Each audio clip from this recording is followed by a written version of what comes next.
Welcome back, friends, gods and goddesses. This is Hillary, the Bipolar Beacon. I'm a bipolar wife, mom, and attorney. I'm bringing light to this world. There's a new day dawning, and I'm excited to share it with you because I've been to heaven and I've got a lot to share from my trips there.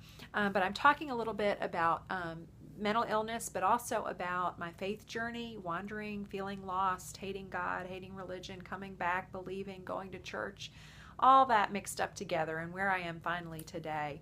Because I've been through it all, and I know a lot of you are on that journey and walking the same steps that I walked. So I want to hear about those journeys below. Comment and tell me where you are on your path.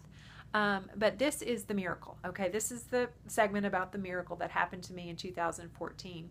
So in 2007, I started writing a book, and I had a major manic break, and it was about how I was called before God and said, you are the one that's supposed to come and end religion and take us into the next epoch away from religion. We're setting away the old gods and the old way of looking at things and the Bible and the dogma and the doctrine. We're setting all that aside, and you're supposed to do that. And so you're either the second coming or the Antichrist, depending on your perspective, how you look at it. So I was very angry at religion. I wrote in my book, in Through the Open Door, the book linked below, I wrote about the end of religion and how religion was a cancer, and it was gonna ruin us all if we kept on this course. And so for 7 years, until September 2014, I didn't go to church. I didn't believe. I was an atheist.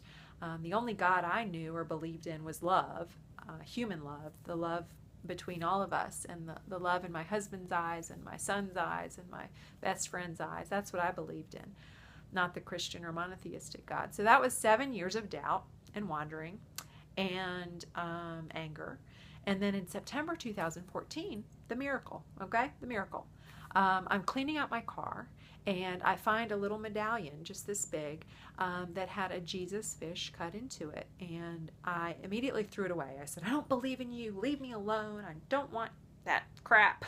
I just get away from me. I threw it away. And then immediately this shiver went through my body. This karmic shiver went through my body. And I said, oh my God, what did I do? I shouldn't have done that. I know I don't believe in that stuff, but something about this hocus pocus I wasn't supposed to do. And I thought maybe it was my son's medallion and he would miss it if it was gone. So not 24 hours later, okay, I'm in Walmart with my son, walking through Walmart, and this older man comes up to my son and says, have a lucky day, my son, and he gives him a little penny.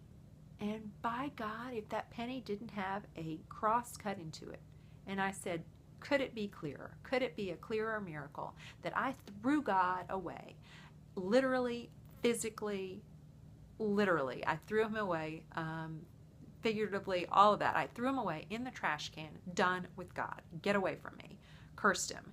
And he was still there. He was still there. He came back to me. He didn't let me go. He didn't care that I hated him and wrote about overthrowing religion. He didn't care about any of that. He was still with me the whole time.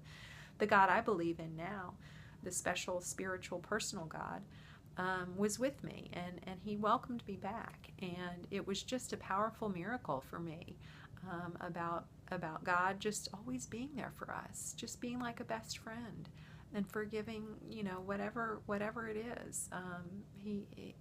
It was amazing to me. So that was my miracle in September 2014, and I'll tell you a little bit more about what happened when I wandered again and turned away again, and how I figured out what the best God for me is. And maybe the God I'm going to talk about a little bit down the road is going to be a God that would fit you too. So thank you for joining me, y'all. I love you, I love you, I love you. You're beautiful, you're perfect in every way, and we're going to shed light and learn together and end the stigma of mental illness and end this hell on earth that we're living in, and we're going to get it done. So thanks for joining me.